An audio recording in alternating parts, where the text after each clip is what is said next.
তুমি এ জমির আইল কাটছো কেন? তা তোর কাছে কৈফিয়ত দেয়া লাগবে? আমি কিন্তু আইনির ব্যবস্থা নেব ভাই।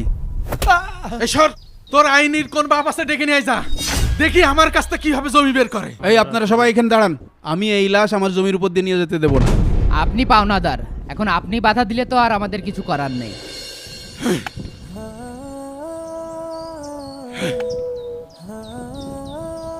আরে সুলতান মনে আছে জমির আইল কাটছে?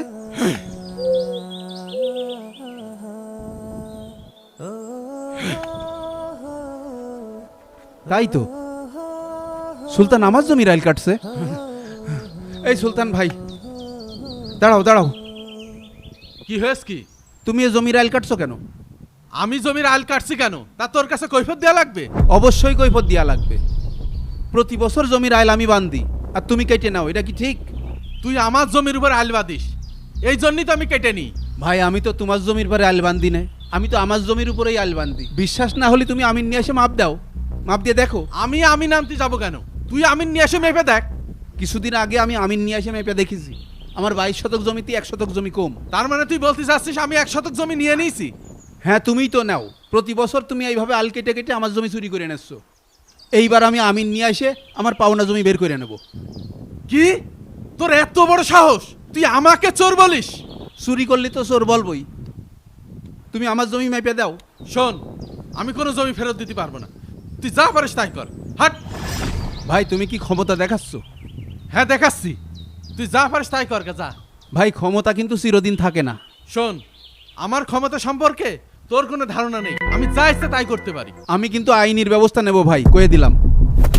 এসর, তুমি আমার মারলে। তোর আইনির কোন বাপ আছে ডেকে নিয়ে যা, দেখি আমার কাছ থেকে কিভাবে জমি বের করে।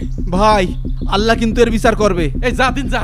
আল্লাহ, আমি ওসবের কোনো ভয় পাই না। তোমার কাছে বিচার দিলাম আল্লাহ। শালা আমার কাছ থেকে জমি বের করবে।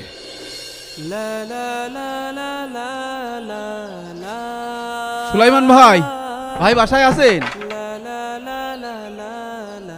কি হয়েছে আজাদ, তোমাকে এত পেরেশান দেখাচ্ছে কেন? ভাই আমাদের ওই সুলতানের তো চেনেন? হ্যাঁ।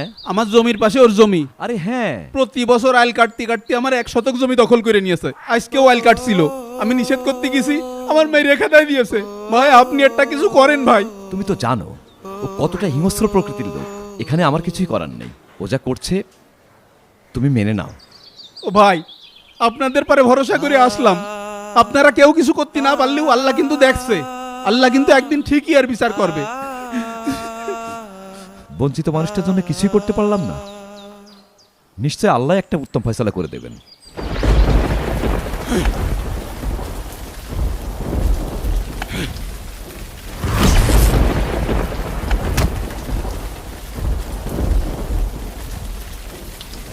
শোক সংবাদ, শোক সংবাদ। ইসলামপুর গ্রাম নিবাসী মরহুম জলিল মিয়ার বড় ছেলে আজ দুপুর 2 ঘটিকার সময় বজ্রপাতে ইন্তেকাল করেছেন। ইন্না লিল্লাহি ওয়া ইন্না ইলাইহি রাজিউন। আশহাদু আল্লা ইলাহা ইল্লাল্লাহ আশহাদু আল্লা ইলাহা ইল্লাল্লাহ ওয়া আশহাদু আন্না মুহাম্মাদান। এই আপনারা সবাই এখানে দাঁড়ান। দাঁড়াবো কেন চাচা? আর আপনি এভাবে পথ আটকিয়ে দাঁড়িয়েছেন কেন?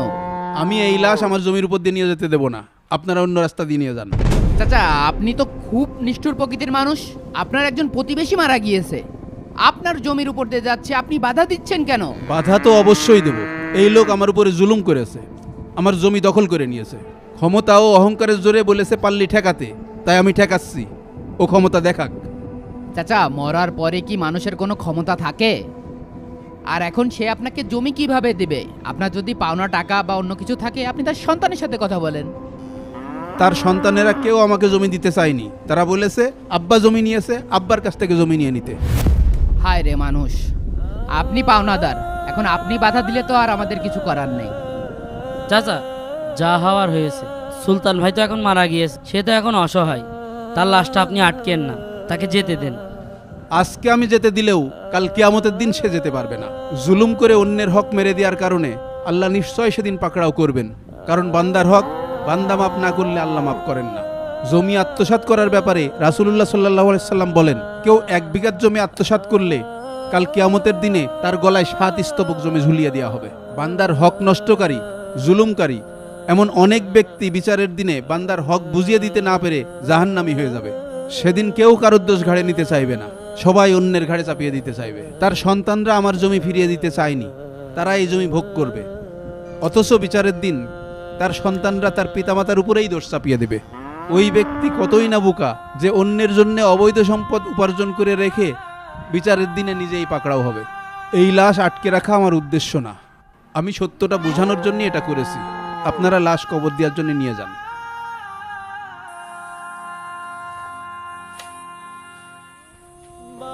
আশহাদু আল্লা ইলাহা